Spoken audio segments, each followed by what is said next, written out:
La réponse, c'est l'arbousier.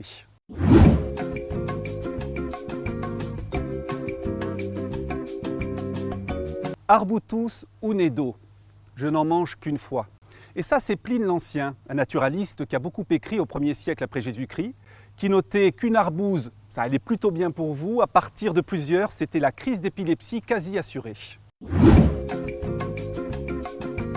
1 an en réalité pour arriver à maturité, ce qui fait que sur le même arbre, et c'est extrêmement rare dans l'univers végétal, eh bien vous trouvez à la fois des fleurs, des feuilles et des fruits.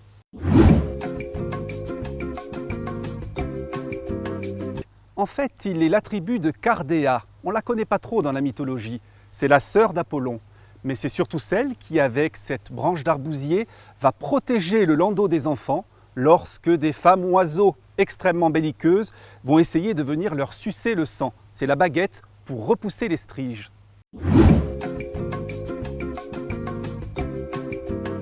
En fait, l'arbousier et la bruyère sont quasiment toujours côte à côte dans le maquis, vous l'aurez peut-être noté.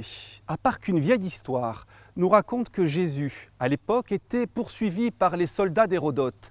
Et on dit qu'il s'est caché derrière les branches généreuses d'un arbousier. Il était plutôt bien planqué, à part que la voisine, la bruyère, commença au moment où les soldats passaient à agiter ses branches nerveusement et à montrer l'endroit où était caché Jésus.